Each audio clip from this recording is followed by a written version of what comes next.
Kamran. What a beast. I almost forgot he was in this show for a second. Yeah, this has been totally different. Please don't take that from Kamran too. I'm so confused now. I hope she doesn't change heart that quickly. That'd be kind of too quick. What? Okay. Okay, well, she just left her son. Now she's like, okay, well. Dude, she's got this far. And now she's gonna kill her. What is this? What the heck? Oh my gosh.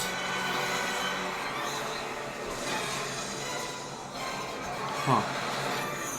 So that closed it. What? The heck? Did she just take over his body? Yo, does he have like Wait, what the Miss heck? Marvel powers now? Why? Hey, she found her daughter. Boom, you looking for this? Welcome back to BoomShot. I'm Kale. This is Colby, Yes, sir. and Miss Marvel episode 5 just dropped today. And I have to say, it had some pretty interesting things happen in it. Oh, I loved it. Yeah, so let's waste no time. Let's go ahead and jump right into the video. All right, so opening up, the show opens up with the flashback to Kamala's great-grandmother, Yeah, Aisha. that was like half the episode. It really was. I was kind of confused at first, but it starts out with them talking about the partition. The Marvel intro logo was actually pretty sick. They kind of gave it like a retro, like 1950s vibe, like gray television and stuff. Then she's running from a British soldier, kills the British soldier, and then she ends up at this field of this guy. Yeah.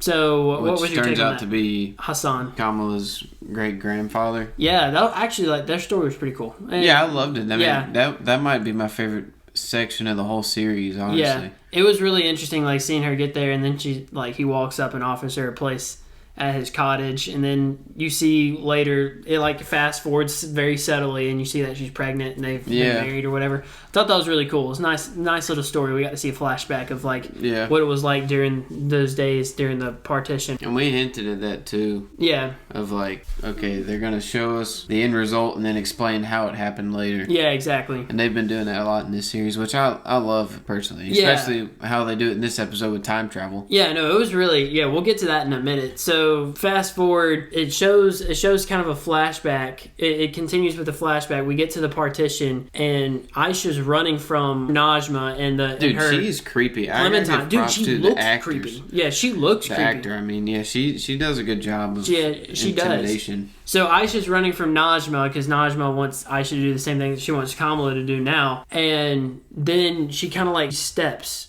or something like that. She falls to the ground, steps her foot, and then it switches back to Kamala. And she's still in the partition. I guess through the power of the bangle, she somehow time traveled is what we're assuming. So now, what was your take on that? Yeah, so I guess that's what happened all along, but I just love how they justified it because all along they thought Aisha saved Nani or Sana, Kamala's grandmother that's still in the show. Yeah. That's the same person, the girl that we see in the flashbacks. Yeah. So, yeah, they were saying all along, because Aisha had just revealed to Hassan that she had powers. Mm-hmm. And then so right when Kamala's grandmother finds Hassan, it's with the little sparkle things, which he thinks is Aisha, but all along it was Kamala. So that's how the story gets passed down. Yeah. Of how Aisha saved her, but really it was Kamala. Yeah, that was really weird because we see Aisha get stabbed by Najma. And that was really sad, dude. I was like, no. But, I mean, it makes sense why she never came back. It had to happen. But we see Aisha get stabbed by Najma. And then Kamala, she shows up and meets with Aisha. And Aisha's like, you have been seeking this whole time. Has been seeking you or something like that. And she gives Kamala the picture of Hassan, Aisha, and Nani. So that way she can take that back to Nani. And then she leads Nani back to Hassan to get back on the train. It was a really interesting take. I liked it though. I thought it was really good. I love stuff like this. I'm trying to think of an example where this, I mean, kind of like Tenet. Yeah. It's kind of like with Tenet. So that's what it reminded me of, something like Tenet. I feel like it happens a lot now. People are exploring time travel and how different ways it could work. I think the way Miss Marvel did it was really relaxed. Like it didn't try to break the universe. You know what I'm saying? That's what I was thinking of. Harry Potter Prisoner of Azkaban. It's been on a Harry Potter kick lately. Yeah, I just watched every single movie. Yeah, that's what it reminded me of very closely. Yeah. If you've seen that movie, you know what I'm talking about. I won't go into it, but yeah, I just love time travel in general. Yeah, it makes things way more like interesting, I guess. To me, it's so satisfying. Like, You hear throughout the show really about how Aisha saved Nani, and then you really don't think much of it. But then when you see this, you're like, oh, it was really. I mean, I guess in a way she saved her. Yeah, but it was Kamala. It's weird because it's like a flashback with like the main character of the current time line. Yeah, it was so nuts. it's like a very rewarding flashback. But all that being said, Miss Marvel I think has got to be the surprise of Disney Plus in my opinion. It's been great, dude. I mean, this was probably my favorite episode so far, just because of the time travel thing. And then we get Bruno back. I thought we were going to go 2 episodes without seeing him. Impossible, dude. They can't keep Bruno off the screen for too long. and then Kamran gets powers. We don't know what's going to happen with him. There's just a lot going on. Okay, so once again, we don't know the Miss Marvel comics is probably as well as some of y'all do. Yeah, he's probably got a name. Yeah, he's probably got some kind of superhero name that we have no idea about, but he looks like he has Miss Marvel's powers now. I guess this would be the biggest question from the episode, at least mine. Like, what is up with Kamran now? They were saying her powers came from the veil. Mm-hmm. The veil gets open, and then his mom, I guess, sacrificed herself or something, and then said his name. So his powers are obviously, I'm assuming, coming from the veil.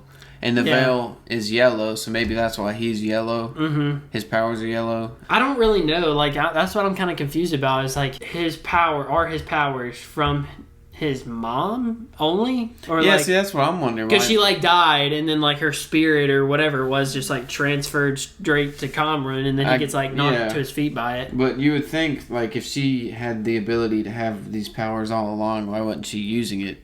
So I guess maybe because she died at the hands of the veil, and then like maybe she absorbed some of the power of it in her dying breath, she gave that power to Kamran. Yeah, that makes sense. I don't really know. Like, once again, we don't know the comics that well, so this could be easily explained, and we're just here confused. And then another Easter egg was how her necklace broke and it turned into Miss Marvel's logo. That was pretty sick.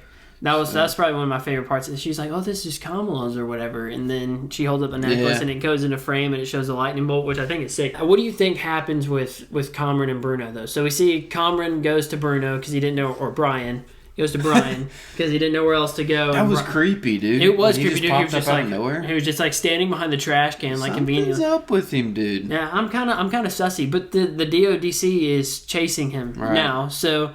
We see that he moves into the Circle Q, and then, sadly, the Circle Q gets blown up. I mean, we had a hard time deciding, or the show, not that it's a bad thing, but it's had a hard time for the viewers to figure out who the main villain is. Yeah. Like, first we think it's going to be the DODC. It's not. Then we think it's going to be Namja. She dies. Dies, supposedly. I don't know. And we got 1 episode left, so it's not like we've been building up to one villain the whole time. Yeah. Unless Namja's still alive somehow. Which, my thing is, it's not... For some shows, it's bad where you can't figure out... No, I ain't saying it's a bad thing. Yeah. I get what you mean. Like, for some shows, it's bad whenever you can't figure out who the main villain is, but I feel like this show has...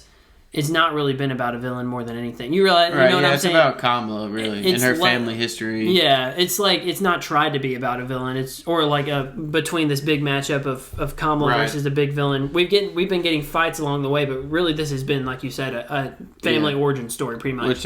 Which I'm happy about. I really like the way it's gone, but I'm just wondering what they're gonna do in the last episode. Okay, so maybe set up a season 2. With an actual villain, a.k.a. Kamran? I hope not, dude. We said it from the beginning, dude. Or at least, I don't know if I watched it. You did. Yeah, I was like, bro, this guy is kind of sus. I was a big Kamran fan. I'm not going to lie, dude. I was too. I was like, sus, he's cool. Now I'm on the sus train again. Yeah, it's because he met Kamala, and immediately right off the bat, you're like, this guy's too good to be true. And then he picks up Kamala in the limousine or car or whatever after she gets chased by the DODC in episode 2. And that's when Najma pops up. Okay, well then he doesn't side with Najma in Amir's wedding. So whenever they go to chase after Kamala to get her to transport them back to the veil, whatever the dimension is, he doesn't side with them, and she basically leaves them in the dust. Yeah. And in episode 4, and now in episode 5, he's all by himself, and he's just been filled possibly with Najma's spirits / like essence. Another thing that made me think that is when he was saying the thing about Tesla being he was like, oh, you're into cars? Yeah. I feel like him and then Bruno was like, yeah, I guess we've never really hung out before. I feel like he knows more than he's letting on, but he has the whole time, but now he doesn't because Namja spirit is in him, if that makes sense. But how would that work? How would she know? How would she know if she was in Kamran? How would she know where to go to Bruno's house? Because she never met Bruno. I think she inherits, I guess, the knowledge of Kamran. Yeah. But nothing else. Like, she wouldn't know. Yeah. And so, I guess she thought his name was Brian because that's what Kamran thought. Yeah. I just feel like at the end of Daredevil Season 3, we get the cliffhanger with Bullseye. Mm-hmm. And that's how, that confirmed to Season 4, I think. But that's how we thought the series ended. Yeah. And I feel like this is how this could end, with a villain setting up for Season 2. Since Season 1 didn't really have a villain, I feel like it could end on a cliffhanger with Kamran becoming bad. But maybe that is the case. Maybe it's like they fight off the DODC and he gets hurt or lost or something like that. Right. But it goes off to the dark side. You know what I'm saying? And I think if that happens, I don't think it will be Kamran. I think it could be something like Kamala... like Kamran, or I guess Namja inside Kamran's spirit in his body, does something bad. Kamala has the chance to kill him. She doesn't, and then somehow gets Namja's spirit out of there, and Kamran's good again. Yeah, it's the Kamran we know and love. Yeah, that's what I'm hoping. And that could happen in Season 2. I'm thinking in one episode, maybe. But. I'm thinking, I'm thinking the big bad this next episode is gonna have to be the DODC. Yeah, they're gonna be chasing after Kamran. And I assume Kamala whenever she comes back. But I don't know. I've liked the story the way it's gone so far, but I'm also kind of confused with what the last episode is going to hold. Yeah, see, it's just going to be hard. It's hard to speculate, basically. It's hard to fit in one episode, I feel like. Because I feel like everything has kind of concluded where they're at. Mm-hmm. At where Kamala's at. And now the story's going back to the U.S. But Kamala's not there. Really and honestly, they probably could have just ended the series the season on this episode. See, that's what I'm thinking. I think this was honestly like a season finale to me. We kind of understand a little bit more about the Veil. We get a potential Season 2 setup villain. Kamala's story is resolved. We understand how her great-grandmother and her grandmother's history went. So now all of these questions have been answered. We still have the DODC out on the prowl. So I think it would be a good Season 2 setup, but clearly they've got something else in mind. And honestly, at this point, I trust the writers because I think they've done a great job. I just don't know. I mean, we got the whole thing with Bruno possibly leaving, right? Yeah, I forgot. We haven't seen Nakia in 2 episodes either. We haven't seen her since episode... Well, we saw her last... Wait, did we see her last episode? No, we didn't see her last episode. We saw her episode 4. We didn't see anyone back in the States, so I don't know. I just have a feeling it might end with, I don't know, some hint that Kamran's going to be a villain. Like, the way Daredevil ends, he opens his eyes, and it's a bullseye literally in his eyeball. Yeah. And that's a villain from the comics. So, something like that. Which we could just be overcomplicating this, and Kamran's actually a good guy. I hope so, dude. I'm team the bomb.Kamran. Yeah, the bomb.Kamran. I forgot about that. I'm team Bruno and Kamran. You know, I like both of them at the same time, but only one gets Kamala at the end. That's true. And at the end of the day, who do I pick? I don't know, dude. It's a tough choice. That's an episode 6. That's an episode 6 commentary point right there. But let us know what you guys think. I'm sure you definitely probably know more than we do, so let us know what you think. he's like a one of the greatest heroes in the comics. I'm like, he's gonna turn bad. Yeah. I feel it. Bro, we're about to get roasted. But thank you guys for watching, and we'll see you in the next one.